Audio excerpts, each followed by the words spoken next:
Hello everyone, welcome to our YouTube channel target for IQ. अपने आज के इस लेक्चर में हम डिस्कस करने वाले हैं एडमिशन को। एडमिशन वाला जो पार्ट है वो इंडियन एविडेंस एक्ट में सेक्शन 17 से सेक्शन 31 तक डिफाइन किया गया है ना। तो जो एविडेंस में एडमिशन है उसकी डेफिनेशन दी गई है, लेकिन जो सेक्शन 24 से कन्फेशन वाला पार्ट जो स्टार्ट होता है, सहस्वीकृति के बारे में जब बात की जाती है तो सहस्वीकृति की कहीं भी परिभाषा नहीं दी गई है। क्लियर है? तो चलिए सबसे पहले डेफिनेशन देख लेते हैं, परिभाषा देख लेते हैं कि एडमिशन को कहाँ डिफाइन किया गया है।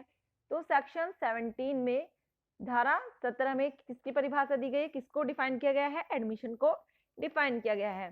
तो एडमिशन क्या है? एडमिशन देख लेते हैं। एडमिशन इज एन स्टेटमेंट कि स्वीकृति क्या है? स्वीकृति एक वह कथन है जो कि which is in the form of oral, documentary और इन इलेक्ट्रॉनिक फॉर्म। किसमें हो सकता है? जो कि मौखिक रूप में हो सकता है, दस्तावेजी रूप में हो सकता है या इलेक्ट्रॉनिक रूप में अंतर्निष्ठ है। ठीक है, स्वीकृति क्या होगी? एडमिशन कोई ऐसा स्टेटमेंट होगा जो या तो ऑरल दिया गया हो या डॉक्यूमेंट्री रूप में दिया गया हो या इलेक्ट्रॉनिक फॉर्म में दिया गया हो। क्लियर है? और ऐसा स्टेटमेंट क्या करता हो? ऐसा स्टेटमेंट किसी फैक्ट इन इश्यू और किसी रेलिवेंट फैक्ट के संबंध में क्या कर रहा है? एक अनुमान इंगित कर रहा है। क्या कर रहा है? एक सजेशन दे रहा है, एक सजेस्ट कर रहा है, which suggest the influence to fact in issue और रेलिवेंट फैक्ट। क्लियर है? इसके बाद में कह रहा है कि जो इनके पश्चात के व्यक्तियों ने किए हैं। ठीक है, अब सेक्शन 17 में क्या बता दिया? उसने बता दिया कि भाई कोई ऐसा स्टेटमेंट है जो ऑरल, डॉक्यूमेंट्री या इलेक्ट्रॉनिक फॉर्म में हो सकता है, जो फैक्ट इन इश्यू और रेलेवेंट फैक्ट की ओर क्या कर रहा है? कोई अनुमान इंगित कर रहा है। और कुछ व्यक्ति बता दिए कि इसमें मतलब सेक्शन 17 के बाद कुछ ऐसे व्यक्ति के बात बताई गई है कि ऐसे व्यक्तियों ने किए हों, या कुछ ऐसी कंडीशन बता दी गई है, कुछ ऐसी परिस्थितियां बताई गई हैं कि ऐसी परिस्थितियों में ऐसे व्यक्तियों के द्वारा किए गए स्टेटमेंट होंगे तो वो क्या माने जाएंगे? एडमिशन माने जाएंगे। क्लियर है? तो देख लीजिए, स्वीकृति क्या हुई? स्वीकृति एडमिशन एक कथन हुआ है ना, जो मौखिक, दस्तावेजी या किसी भी रूप में हो सकता है, लेकिन एक अनुमान को इंगित करता हो या एक अनुमान सुझाता हो किसकी ओर? फैक्ट इन इश्यू या फिर रेलिवेंट फैक्ट की ओर। क्लियर है? अब इसके बाद में कंडीशन आती है कि भाई उसने बता दिया कि इसमें के पश्चात कुछ कंडीशन होंगी, कुछ सर्कमस्टांसेस होंगे, है ना, कुछ व्यक्ति होंगे जिनके द्वारा की जा सकती है सेक्शन 17 के बाद। तो कौन कौन हो सकते हैं?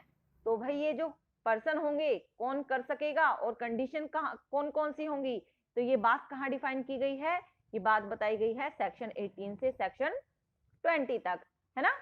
तो कौन पर्सन है जिनके द्वारा की जा सकती है एडमिशन, जिनके द्वारा स्वीकृति की जा सकती है? वो सेक्शन 18 से सेक्शन 20 के व्यक्ति होंगे, और जो कंडीशन उसमें बताई गई होंगी, जो परिस्थितियां वहां पर बताई गई होंगी, उन परिस्थितियों में एडमिशन किया जा सकता है, स्वीकृति क्या की जा सकती है। इसके बाद देख लेते हैं कि काइंड्स ऑफ एडमिशन, स्वीकृति की प्रकृति, स्वीकृति के प्रकार कौन कौन से हो सकते हैं? तो कह रहा है कि जुडिशल हो सकती है, कैसी? न्यायिक प्रकृति की स्वीकृति हो सकती है, जो कहाँ की गई हो? सेक्शन 58 में की गई हो, या न्याय के इतर हो, मतलब एक्स्ट्रा जुडिशल हो सकती है। कहां पर है वो? जो कि कोर्ट से अलग की गई हो, तो वो बात की गई है भाई सेक्शन 17 से सेक्शन 23 में। क्लियर है? फिर उसके बाद में यूज भी देख लेते हैं कि यूज किया जा सकता है या नहीं किया जा सकता। तो कह रहा है भाई कि एडमिशन जो करेगा, ये एडमिशन करने वाले व्यक्ति के विरुद्ध प्रयोग की जाती है। कि भाई अगर मैं एडमिशन कर रही हूँ, मैं कोई स्वीकृति कर रही हूँ, तो स्वीकृति क्या होगी? मेरे विरुद्ध ही यूज की जाएगी, मेरे अगेंस्ट यूज की जाएगी।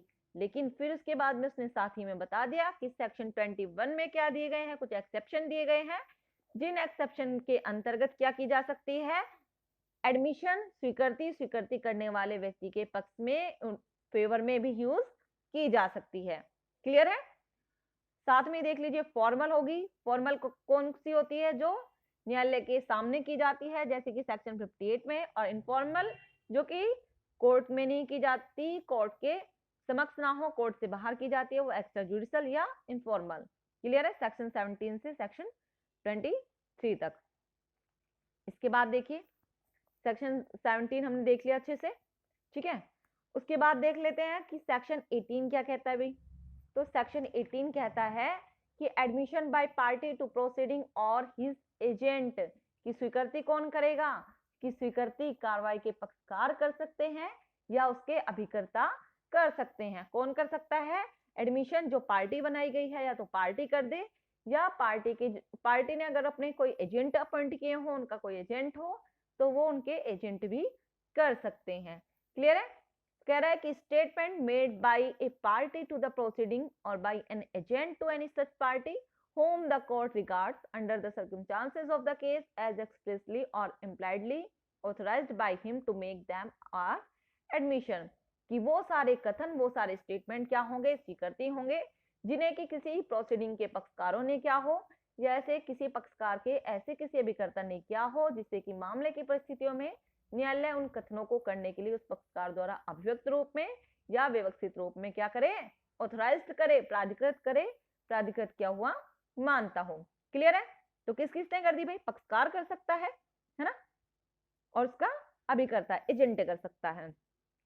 इसी के बाद में बता रहा है कि भाई ये दो हो गए, है ना, याद रखना है कि दो हो गए, है ना। उसके बाद में सातवें बता रहा है कि कौन कर सकता है, विषय वस्तु से हितबद्ध पक्षकार भी कर सकता है ना।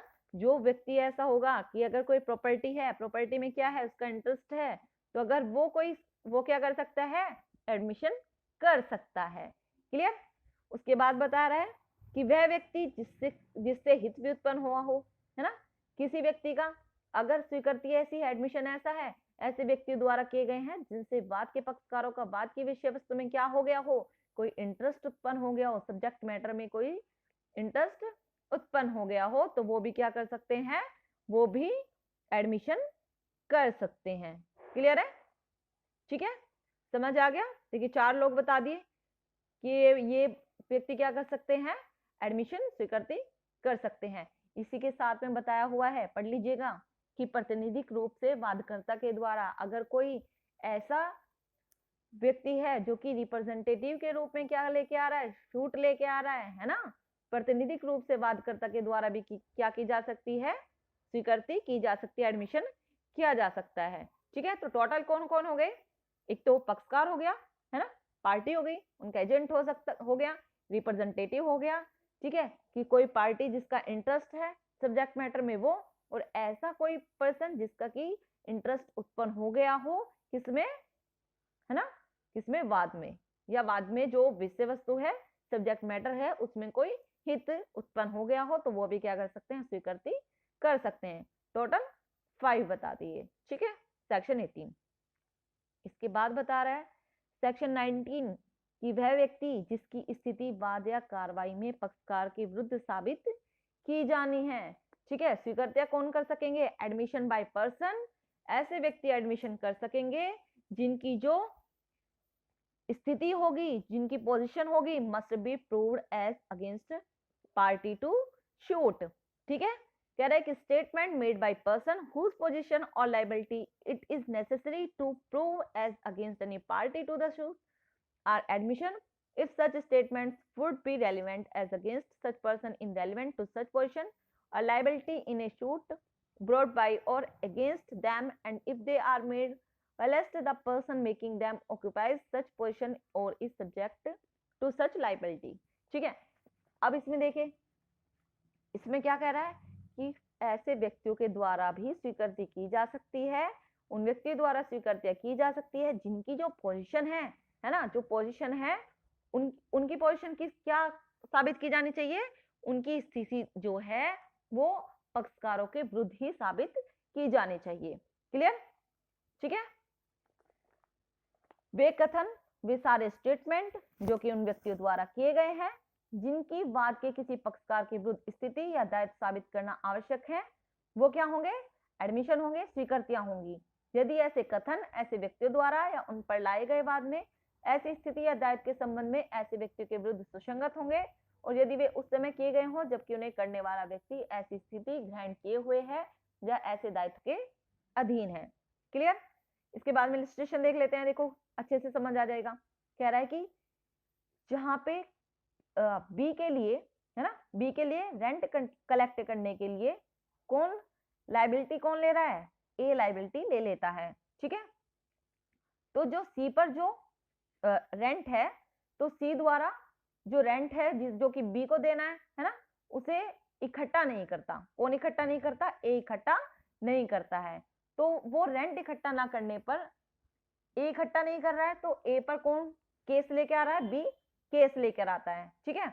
और यहाँ पर ए क्या कहता है, ए इस बात को मना करता है कि जो सी है ना, सी का कोई भी उधार पैसा, सी के ऊपर कोई उधार पैसा है किसका, बी का, है ना। वो इस बात को कह देता है कि भाई ए मना कर देता है कि बी का कोई भी पैसा सी के ऊपर नहीं है, कोई रेंट ही नहीं है ना। तो फिर कह रहा है कि सी, अगर सी यहाँ पे ये कह देता है कि हाँ मेरे ऊपर तो रेंट पे करना है, मुझे तो क्या करना है, मुझे तो बी को रेंट देना है, तो यहाँ क्या हुआ, उसके अगेंस्ट हो गई, है ना। उसने बात क्या कर दी, अपने अगेंस्ट कर दी, क्योंकि बात वहां ए क्या कह रहा था, उसके फेवर में बात कर रहा था सी के, है ना, कि यहाँ पर तो सी को कोई रेंट देना ही नहीं है। लेकिन अगर सी ने खुद कह दिया कि नहीं मुझे तो भाई रेंट देना है ना, तो उसने क्या स्वीकृति कर ली, अपने विरुद्ध कर ली, है ना। और किसे करना था ये बात, किसको प्रूव करनी चाहिए थी, ये बात बी प्रूव करता कि हाँ भाई मेरा पैसा सी के ऊपर चाहिए, है ना। लेकिन अगर सी खुद ये क्या बात कह देता है तो सी की बात क्या मानी जाएगी, एडमिशन मानी जाएगी। और यदि यहाँ पर ए इस बात से इनकार करता है कि सी द्वारा किसी को बी को क्या देना था, रेंट देना था, तो वो जो बात है वो ए के विरुद्ध क्या होगी, रेलिवेंट इफेक्ट होगी। क्लियर है ना। अब तो क्लियर हो गया होगा कि उन व्यक्तियों द्वारा स्वीकृत्य जिनकी स्थिति वाद के पक्षकारों के विरुद्ध साबित की जानी चाहिए। मतलब प्रूव तो किसको करना था, बी को करना था, लेकिन बात सी ने अपने अगेंस्ट बोल दी, तो क्या होगा, तो यहाँ पर ये बात सी की बात एडमिशन मानी जाएगी। क्लियर होगी। इसके बाद में है सेक्शन 20। सेक्शन 20 कहता है कि admission by person expressly referred to by party to suit, कि ऐसे वाद के पक्षकार द्वारा अभिव्यक्त रूप से निर्दिष्ट व्यक्तियों द्वारा स्वीकृतियां, तो अगर मैं एक मकान बेचना चाहती हूँ, है ना, और बी मुझसे मकान खरीदना चाहता है, तो मैं बी से क्या कहती हूँ, भाई तुम जाकर सी से पूछ लो कि मेरे मकान की कीमत 10 लाख रुपए पहले लग चुकी है, या फिर मेरे मकान की जो कीमत है वो बहुत महंगी है, या मेरा मकान बहुत अच्छा है, इसकी कंडीशन के बारे में आप सी से पूछ लीजिए। तो मैंने क्या कर दिया, मैंने एक्सप्रेसली रेफर्ड कर दिया किसको, पी को, कि वो जाकर सी से पूछ ले, है ना। तो अब सी जो भी बात कह रहा है तो वो क्या होगी, सी की बात क्या मानी जाएगी, सी की बात एडमिशन मानी जाएगी, स्वीकृति मानी जाएगी। क्लियर है, समझ आ गया होगा। कह रहे कि वे कथन जो उन व्यक्तियों द्वारा किए गए हैं जिनको वाद के किसी पक्षकार ने किसी वादग्रस्त विषय के बारे में जानकारी के लिए व्यक्त रूप से निर्दिष्ट किया है, वे क्या होंगी, स्वीकृतियां होंगी। इलस्ट्रेशन देख लीजिए। क्वेश्चन अराइज हुआ कि क्या कै द्वारा ख को बेचा हुआ घोड़ा अच्छा है, तो ख कैसे ये कह देता है कि जाकर गै से पूछ लो, वो इस बारे में सब कुछ जानता है। तो गै जो भी कथन कहेगा वो क्या माना जाएगा, स्वीकृति माना जाएगा, एडमिशन माना जाएगा। क्लियर है। आई थिंक आप लोगों को समझ आ गया होगा। ठीक है, नेक्स्ट वाले लेक्चर में 21 से 23 तक या जो भी हो पाएगा इसे डिस्कस कर लेंगे। Thank you so much.